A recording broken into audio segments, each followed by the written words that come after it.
ॐ ईशावास्यमिदं सर्वं यत्किञ्च जगत्यां जगत् तेन तक्तेन भुञ्जीता मा गृधः कस्य स्विद्धनम् ॐ शान्ति शान्ति शान्तिः.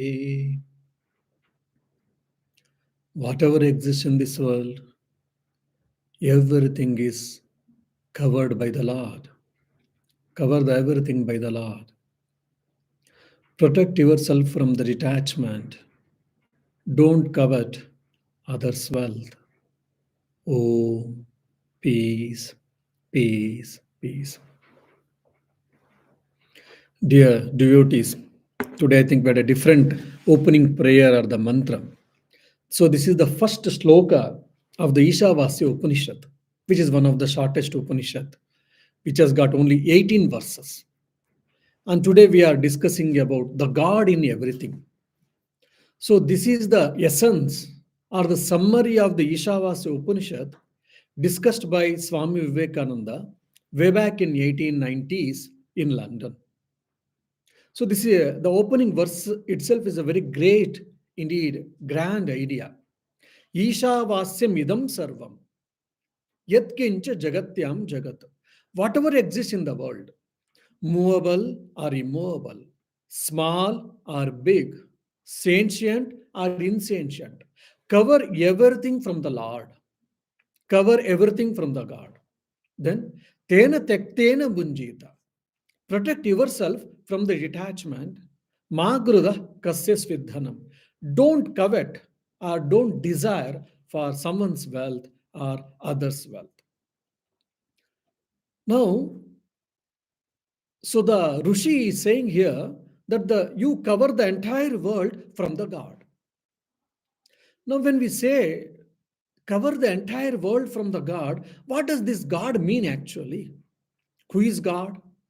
Or what is God? Or does God exist at all?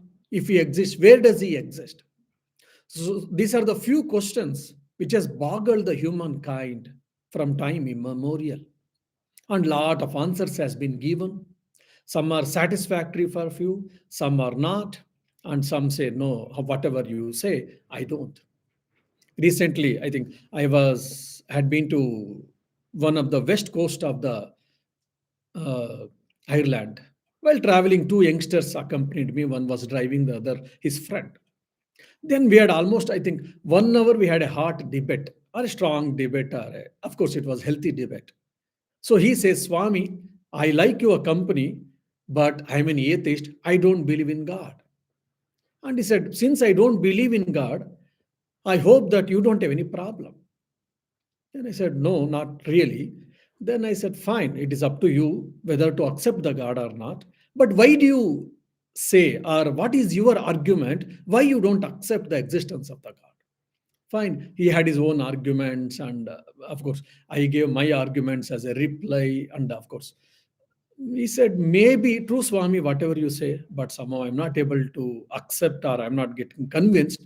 So he says, better I be an atheist, because when I get a satisfactory reply about the God and his existence, then I will be theist. Otherwise, I would like to be a atheist, or I would like to prefer to be an atheist. Then we said fine, and we had a hot coffee basically afterwards. Now, what is God is a very important, very pertinent question. Whatever we see things in our naked eyes, or whatever we perceive, experience, more or less we can explain, and satisfactory replies we do get, or satisfactory narrations. But when it comes to God and other things, which is suprasensual, a lot of imagination has done, that's what people feel, and a lot of theories are there which is not acceptable. And Swami Vivekananda, he starts this chapter, or is this lecture series, God in Everything, with a grand question, who is God or what is God? And he says beautifully, he explains that our Advaita Vedanta explains the God as infinite or infinity, which is nothing but other name is what? Brahman.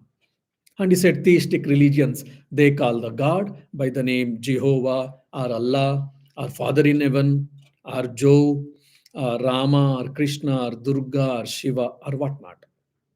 And basically, otherwise, it is also called love. So this is what God is, what infinite or Brahman. And every religion has got different names for this God. And he takes an interesting question afterwards. Why do we need God at all? And in elsewhere, he makes a beautiful statement or beautiful remark that why do we need religion? Or the context of why do we need God? He says, till death exists in this civilization or in the human empire, till then we need God and we need religion. Of course, when you mean religion, it is not in the narrow sense. Religion means that it is actually called dharma. Anyhow, now here he starts with a beautiful question: why do we need God at all? Okay, God is Brahman, or you say Jehovah, or you say Allah, or you say Buddha, or Rama, Krishna, or Father in heaven, or Jesus, whatever you say. But why do we need God at all? Then he takes a very interesting and which is a very pertinent problem or pertinent challenge for all of us. He starts defining or he starts discussing what is life. Now, well, there are few people who are pessimistic in their attitude or in their approach. They say life is with full of problems, life is with full of difficulties, and life is with full of worries even. So it is better that we should not have taken birth at all. Life has got full of problems. Why? Because I took birth, that's why all these problems. Better if would not have taken birth, that means there would have no problems, which has got a pessimistic attitude or pessimistic idea. And some say, no, no, it is not that. All is well. Everything is good. Everything is positive. And everything is beautiful. So it is an optimistic and a positive optimistic idea, other further end. And there are few people, they say, Adi Sarvatra Varjayet. We should not go to extreme. We should take Madhya Pantha as Buddha said. We will take a middle path. So what is the middle path? Which is a commonsensical idea. Life is a mixture of opposites. We have got happiness and we have got sorrow. We have got profit, we have got loss. We have got good and we have got evil, which has got a pragmatic idea or commonsensical idea. So, while discussing this life, Swamiji says that life has got sorrows. And what the religion or what the theology gives the explanation for the existence of sorrow? Because of the evil, because of the evil's action. Adam ate the forbidden apple, that's why we sinned, and we have to take shelter at the feet of God, or we have to seek the God or whatnot. So, evil is the root cause for all our problems. The Advaita Vedanta says in a philosophical language that is ignorance. So, ignorance or the evil is the root cause for all our problems. Okay? So, since evil is the root cause for all our problems, for all our sorrows, then how to get rid of evil? People may say by being a good, by becoming good, by leading ethical life, moral life, life of a principles, ethics, morality, whatnot. And philosophers say that by seeking God, very interesting point. Philosophers say by seeking God, one can get rid of evil. So, according to the philosophers, as Swami Vivekananda explains, God is the only solution to all the fundamental problems. Well, today, modern science and many of us may not accept this. God is the only solution to all our problems. But more or less, the classical philosophies have taken this as the stand. Now, the word of caution is God means it is not a mere person who is sitting in a particular place on the throne or the above world or in the skies or no. So, God is with full of power. God is a complete personality. God is with full of love, goodness, and etc. So, that should be kept in the mind.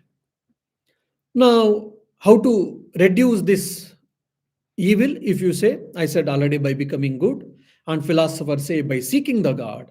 But there are scriptures across the religions, across all the religions, they say by renouncing the world or by denouncing the world. This particular point, Swamiji takes interestingly for discussion. By renouncing the world, one can attain God, one can seek God, and by seeking God, one can get rid of the evil, at least for his level, or for uh, particularly for subjective, what I mean to say. Maybe a good solution, because I have renounced the world, so no problems. It may be a very good solution, but it is not commonsensical, it is not possible for all. And it is not practical also. Swamiji himself raises a doubt that it may be a good, but it is not the practical solution at all. And Swamiji makes an interesting remark and question. He raises the question or doubt in the listener's mind.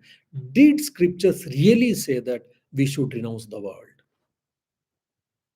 If you see, yes, every scripture has said, because for an example, in the Vedas itself, we say, na karmana, na prajaya, na dhane, na tyage, naike, amrutatva manashuhu. Na prajaya, not by people. I've got a celebrity, I've got a lot of people. By that, you don't get moksha, you don't get amrutatva, immortality or liberation. Na prajaya, na dhanena, not by I've got lot of wealth, by that you don't get. Na karmana, I have done lot of work, good work, by that also you don't get. Na karmana, na prajaya, na dhanena, tyage naike. From the tyaga alone, from the renunciation alone, amrutatva manushu. A people can attain the immortality. So Vedas itself says. But Swamiji raises the question now, did scripture say, did scriptures advocate that we have to renounce the world, that is the only or that is the best solution to attain the God, to attain the immortality, or to get rid of the evil? And Swami Vivekananda says, no. Scriptures never said that is the only solution. That is one of the solution maybe, that is, the scriptures have never said that that is the only solution. And he also says that it is unfortunate that the people or the interpreters or whomever, so we have misunderstood the teachings of the scriptures. We have misunderstood the teachings of the scriptures. Why? Swamiji himself says, because there is ambiguity in the scriptural language. Because it is either in a poetical form, or it is used in a just in a very terse form, or in a formula form. So it was up to the people, the so-called known people, for to explain or to define or to interpret, and the people interpreted in such a way. And very interesting point here, when I was reading Swamiji's idea, probably was well informed about even the Western philosophy I was feeling. Because in 18th, 19th century, if you see, Bertrand Russell, then Frege, then Locke, John Locke, all these people, who were many mathematicians, came into philosophy. Once, I think they had a wonderful meeting. They had a meeting where all the big heads had assembled and they discussed.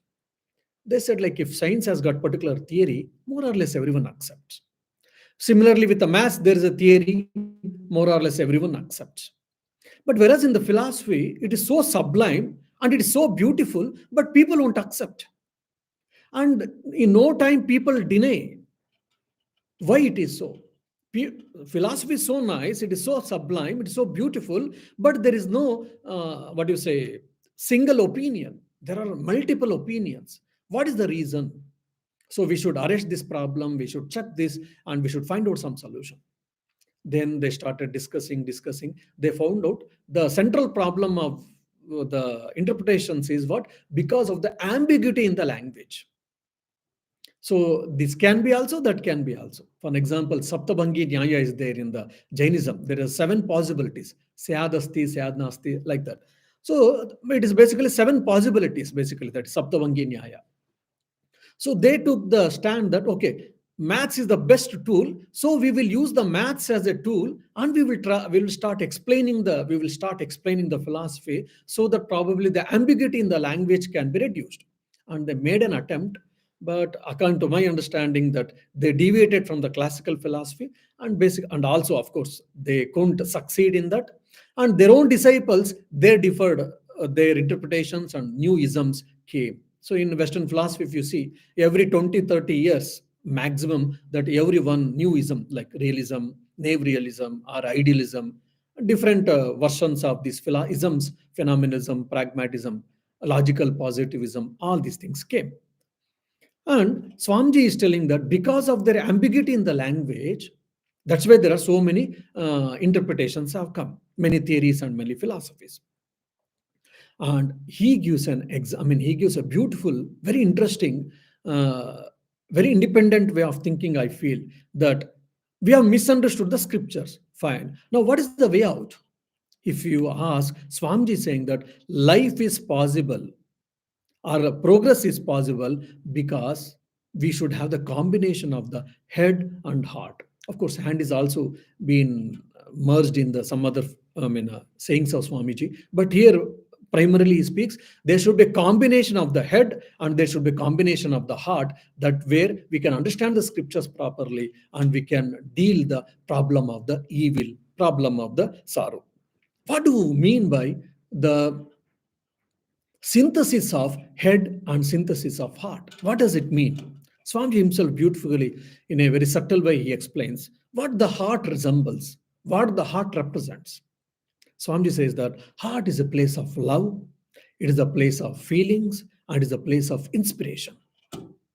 And similarly, head is a place for thinking, thought process, and having a right perception, right attitude. So the synthesis of the head and heart should be there for the right way of understanding the scriptures. That is the essential factor for the progress in the life, Swamiji is saying. And when I was thinking about this Swamiji statement, just what it came to my mind was feeling minus reasoning. Swamiji himself that only mere having a feeling and mere only feeling or only heart and no reasoning, no thinking at all, then they'll become emotive fools. Or it becomes mere emotional and it will be very momentary and people can get bluffed time and again. And reason minus feeling. He reasons a lot, he thinks a lot. He thinks a lot, but he's very dry. He doesn't have any feeling at all. Then what happens? He becomes a person of dry intellect. He can be hypocrite and he can be selfish.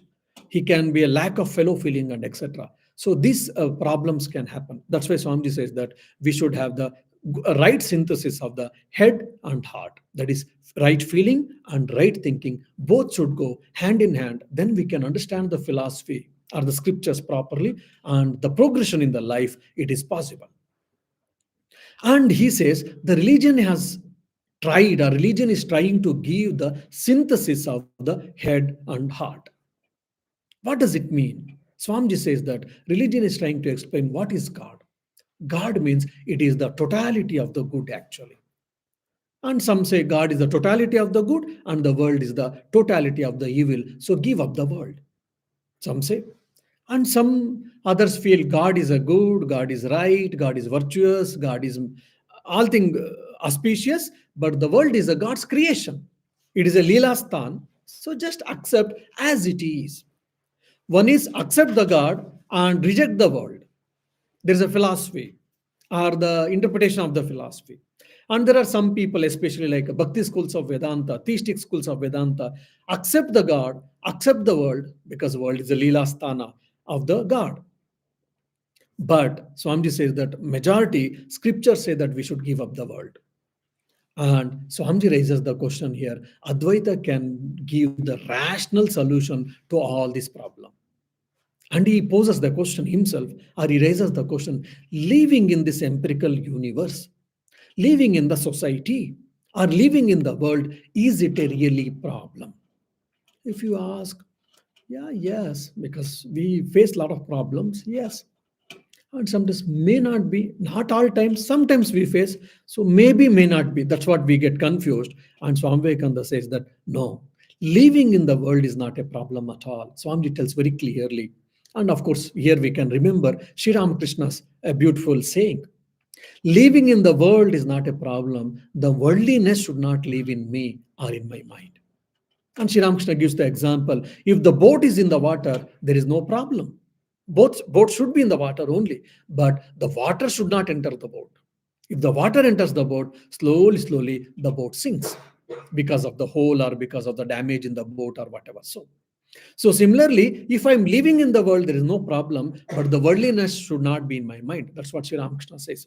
The same idea also has been confirmed by Swami Vivekananda that living in the world is not the problem, but rather worldliness should not be in me. And he explains this beautiful idea in this way: giving up the world, renouncing the world, denouncing the world, which most of the scriptures say. What does it mean? Swamiji says that giving up the selfishness. Giving up the world means what? Giving up the selfishness, giving up the unethical living, giving up the bad thoughts, giving up the wrong thoughts. Our Swami Vivekananda's beautiful, very emphatic statement is: whatever you makes you physically, mentally weak, reject it as a poison. That's what Swamiji is saying, that giving up the world means giving up the selfishness, giving up the immoral things, unethical things, wrong things, which is not conducive to society or personal life or the manifestation of the divinity. And he gives one more beautiful explanation is: giving up the world means give the life of sense pleasure oriented life. Give the sense pleasure oriented life. What does it mean? Should not we enjoy the world? Should not we enjoy the things? Should not we enjoy at all the worldly and objects? No. Swamiji is not saying that, but don't get stuck there itself. For an example, when we were small, when we were children, probably a chocolate, a toffee, a toy, or a maybe good clothes, or just a freedom for play, that was the alpha and omega of the life, probably. That was more than enough for all of us. So we were seeing the world in the limited sense. Then when we grew, we want a bicycle, we want a moped, we want to go outside and we want to play, and probably we want things more. So our list got increased. So my sense of the world and understanding of the world got increased. Then when I went to adolescent, I want freedom, I want to go out, I want to go distant places, I want to do a picnic and whatnot. I want money, etc., etc. Then afterwards job, then afterwards marriage, then children. Like this keeps on increasing. Then my wants are increasing. But all these things, if you see, I am somewhere aspiring for the sense pleasurable life. And Swami Vivekananda is saying it is not, it is bad, it is not saying that, but by that you are limiting yourself. That's what Swami Vivekananda is meaning. So give up the world means give up this sense-oriented life, sense pleasure-oriented life, aspire for the higher thing, aspire for the highest thing. What is that highest thing? Seeking the self, seeking the manifestation of the divinity, or seeking the experience of the God or experience of the self. So Swami Vivekananda very clearly says that giving up the world, whatever the scripture says. So Vedanta is telling very clearly, it is not asking you to renounce the world, it is not asking you to denounce the world. Rather, it is only asking us to seek the highest happiness. That's the first point. And try to see and experience the divinity in everywhere and in everyone and in everything. That is what Ishavasya sarvam yatkincha jagatyam jagat. Cover the entire world from the Lord. Cover the entire world from the Lord. What does it mean? Just like, for an example, this room we can cover. This room has been covered from the wall. So similarly, for an example, there's a huge thing. It can be covered by putting a pop-up, probably some screens or whatever. So is it covering the entire world means what? So building a huge material by which the whole world can be covered inside that? No. Here covering the world with the Lord means what? Try to see the Lord, try to see the divinity, try to see the divine in everywhere, in everyone, and in everything. And that's what Swamiji is saying, that renouncing the world or denouncing the world means what? It is only trying to see the divinity everywhere. And this is called Upanishadic idea, theory of sublimation. This has been discussed beautifully in the Taittiriya Upanishad. Just when I was thinking, I remembered a funny incident actually. When we monks, when we join the monasteries, we get a lot of different experiences when we join, and especially from the parents and all. Every monk has got a interesting and very funny experiences. After my joining also, after some day, my mother came, biological mother came, and he said, "What, dear, my dear son, what did you do?" I said, "What did I do? Did I do any wrong thing?" She said, "No, I didn't mean that." Then what was the meaning about your question? She said, "Look, my dear son, of course, in India, the culture is like generally parents expect that the children, when they grow, they will take care of us. So basically, it is a problem of security. So, I mean, we'll be secure in the children's hand." So she said, "Look, I thought you will grow and it is not like any others, and you will stay with me and you will take care of me, and my tears will be wiped from you. I thought. But now you joined the monastery and you renounced everyone and us also. Then because of you, now I am getting more tears. I didn't expect this. So instead of wiping my tears, you brought more tears for me. So I didn't expect from you. I don't think this is the right thing, what you did." Then I said, "Mother, who said that I renounced you? I cannot renounce you and I didn't renounce you. Then what did you do?" I said, "Only I embraced the every mother as my mother. I Instead of wiping your own tears, I am trying. At least I have taken a resolve that I would like to wipe the many mother tears. If not all, at least maybe 100 or 1,000 mothers' tears. I would like to wipe. That's the reason I have taken this resolve." But of course, I mean, I know that. I mean, she was also able to appreciate, but she couldn't understand, or I mean, rather, she didn't. What to say? Accept as a mother, she couldn't accept it. Now you see, thinking our own mother, our biological mother as the mother, and limiting ourselves to the family is a one thing, and seeing every mother as a mother and trying to embrace everyone. This is what theory of sublimation, or this is what theory which has been given in the Upanishads, which we see very clearly in the Ananda Mimamsa in the Taittiriya Upanishad. There, the narration is very beautiful actually. A person who is a emperor of the world, or is a successful person in the world. He has got a good health, he has got abundant wealth, and no problems at all. He has got a good wife, good children, and good health also, and is young, is in a prime young age, and he has got everything, and he is living for 100 years, which is not possible in the mundane world. We all know that, but for discussion's sake, that's what the Rishi says that. A person who is going to live for 100 years is a young and is a emperor of the world, and he has got everything basically, and he is living for 100 years. Now say that has been calculated as some amount of happiness. Fine. If you compare to Gandharva Loka, Gandharva Loka, the 100 times whatever a person who has got a complete happiness in this empirical world, that 100 times if you put, then that is equal to the Gandharvas, celestial beings, whoever living in the Gandharva Loka, they're experiencing. And the 100 times of Gandharvas, whatever they're experiencing, 100 times the happiness has been experienced by Pitrus. Pitrus, our ancestors, our forefathers who are living in the Pitraloka. And whatever the Pitrus, our ancestors, are experiencing the happiness, 100 times more is been experienced by the celestial beings, which is called gods and goddesses or angels, small g basically, angels, celestial beings.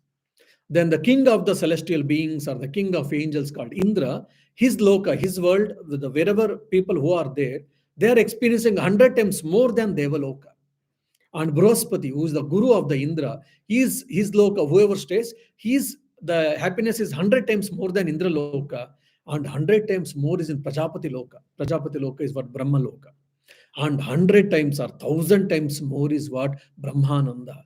And there is no parallel happiness, or the amount of happiness which you experience when you know that when you are the self or you are the Brahman, that is unparalleled to any of these lokas. So why to seek all these small things? Seek the highest thing, seek the best thing. That is what the Brahman or Brahmananda.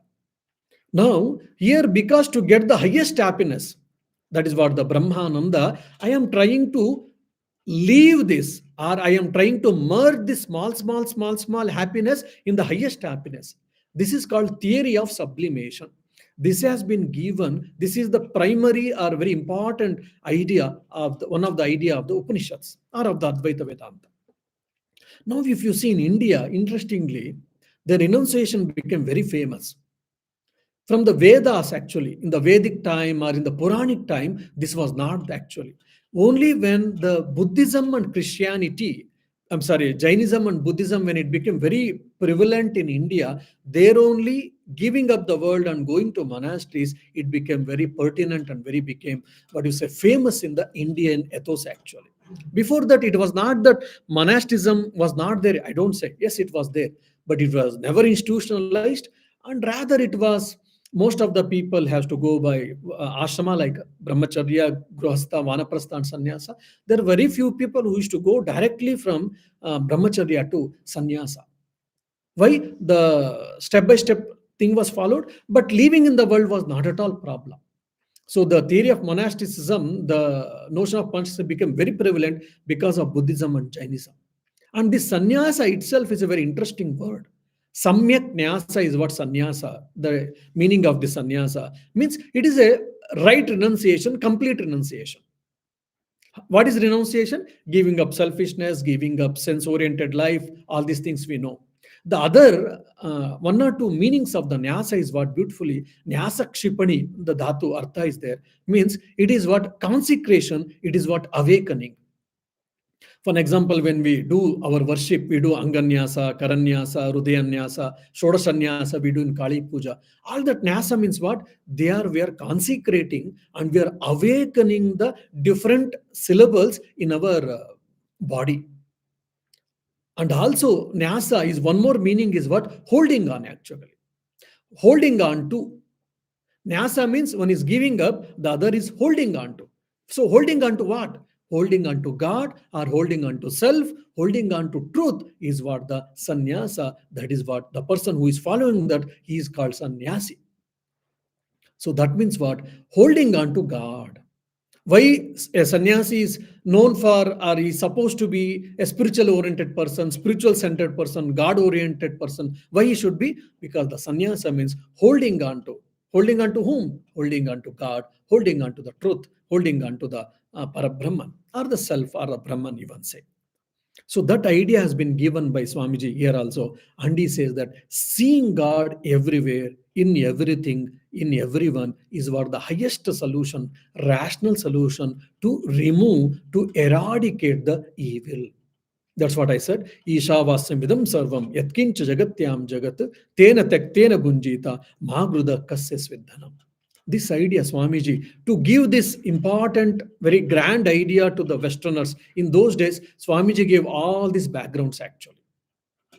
He says that God alone exists, so try to experience it. So nothing is there to defy it, nothing is there to denounce it. And he also tells beautifully, we have to cover everything with the Lord Himself, not by a false sort of optimism, not by blinding our eyes to the evil, but by really seeing God in everything.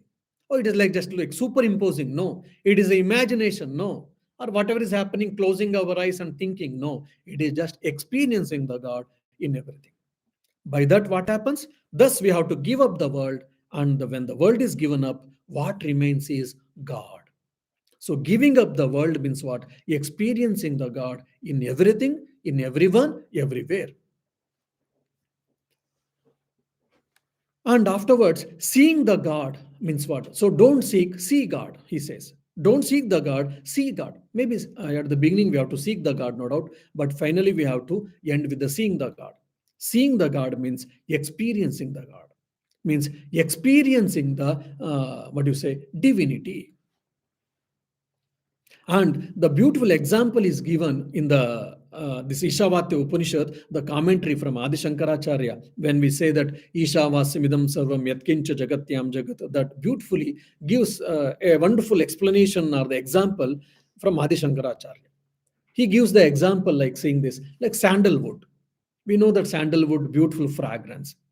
But for some reason, sandalwood had fallen in the water, and that sandalwood was, since it was in the water, for in the stagnant water it was there maybe for few days or 1 or 2 weeks, a layer, a layer was covered, the water layer, and people, and then someone found out, okay, a sandalwood piece has been I mean, in the water, and they took it, thinking that it will be a wonderful fragrance, sweet fragrance. But when they pulled out the sandalwood from the water, then they are experiencing the bad odor, bad fragrance.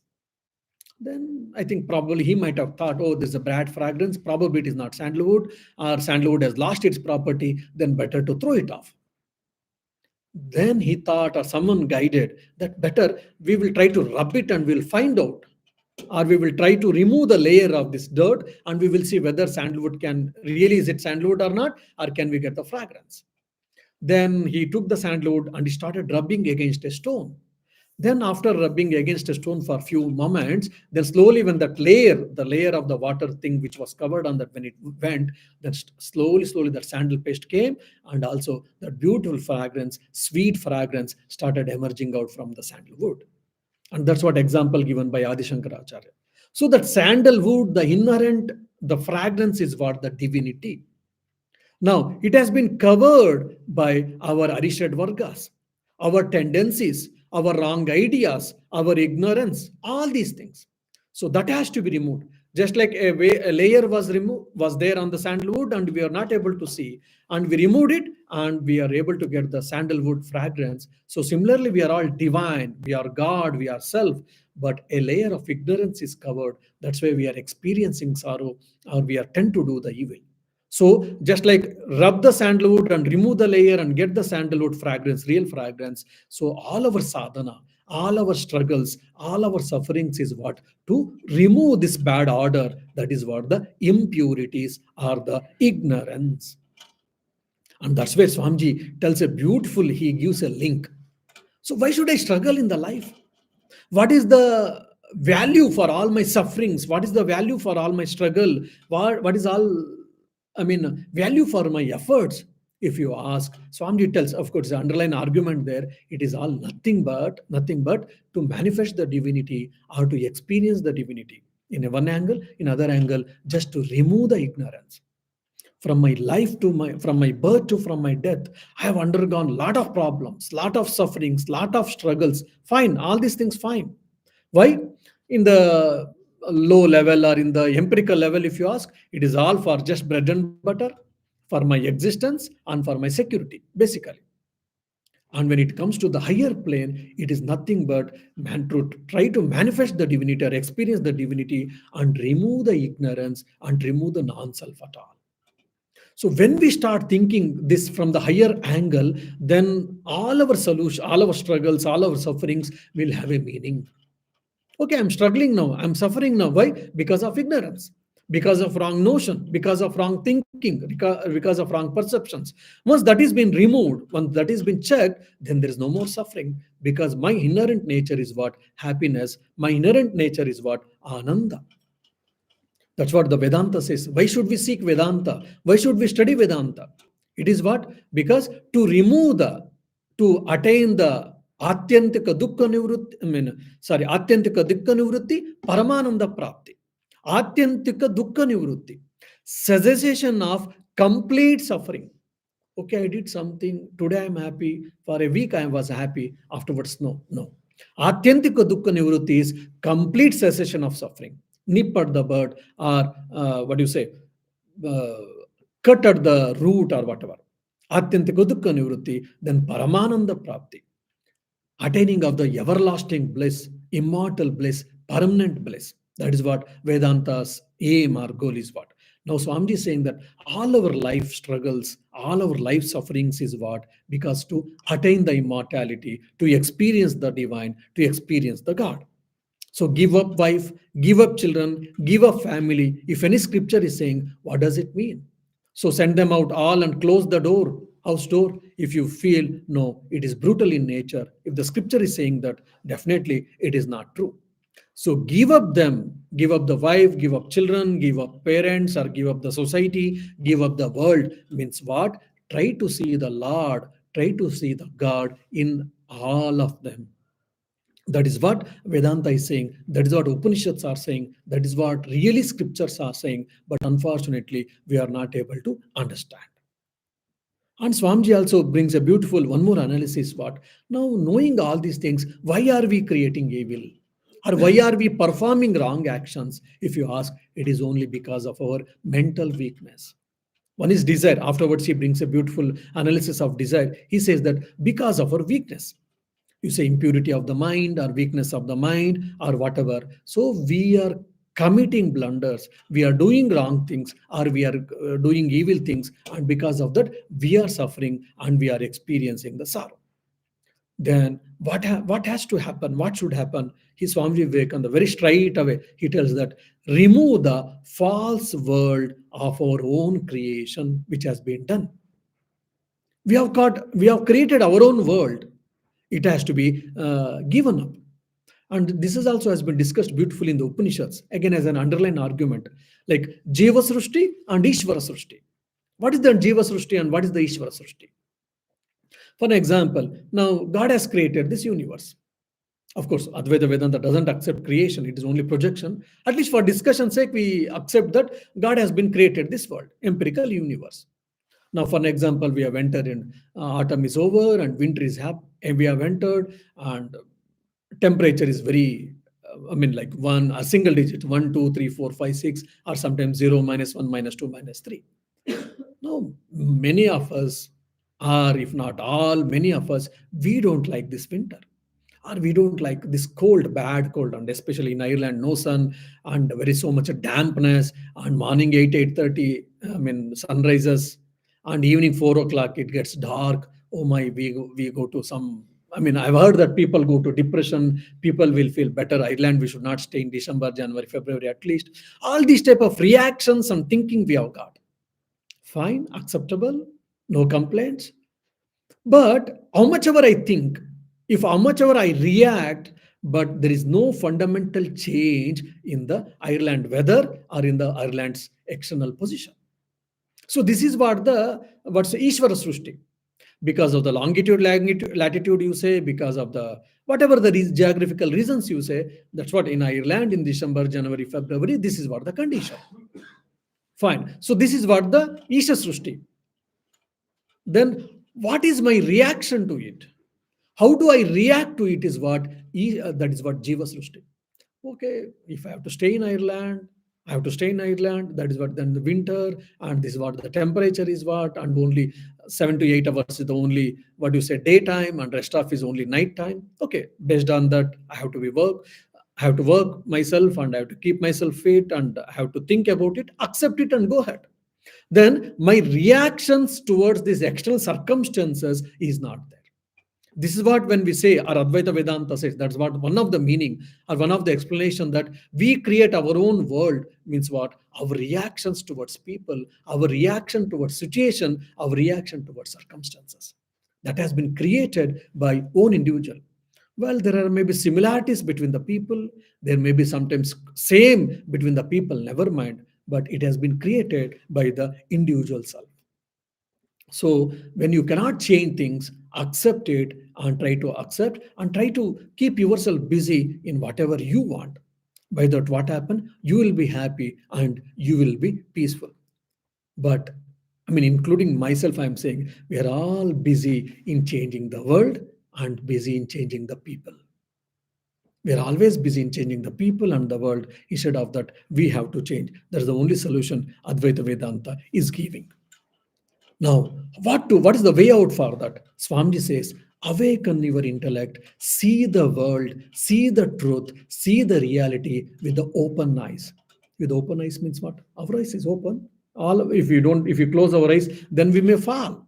In our day-to-day thing from morning to evening, we have to keep our eyes open. We have to, otherwise we'll fall. What does it mean? Open eyes means what? Not the external eyes, internal eyes. In Bhagavad Gita, in Vishwarupa Darshana, that's in 11th chapter, Krishna tells beautifully, Devyam dadami te chakshuhu pashyame rupameshwaram. I will give divya chakshu for you, Arjuna. By that, you can see my this universal form, a great form. What is that divya chakshu is called? Divya chakshu is what? That internal awakening, which is called medha or dhi or whatnot. So we have to awaken our intellect. We have to open our eyes. Then by seeing that, what happens? Shunvantu vishve amrutasya putraha ayedamani divyani tastuhu vedahametam purusham mahantam aditya varnam tamasah parasad. Oh, my dear children, I'm experiencing, and I know that I and you, all of us, we are the children of immortal bliss. This is the part of Shvetashvatara Upanishad, and this was the experience of the Rishi, a spiritual scientist. He experienced that immortal bliss, and he's saying that all of us, we are the part of this immortal bliss. Inherently, our real nature is what? The immortal bliss. We are not the sinners. See, that was his experience. So when we say awaken your intellect or open your eyes means what? This is what? We have to see God means we have to experience the divinity. Now, what is the desire and whether should we have desire or not? Desire is the root cause of all our problems. Many people have said whether should we have desire or not, how can we get rid of it, and should we get rid of it? All these some interesting points are discussed by Swamiji. Probably the second part of the Ishavasya Upanishad comes into picture there. I would like to try to discuss in the next weeks. Om Shanti Shanti Shanti. Harihi Om Tat Sat. Shri Rama Krishna Arpanamastu.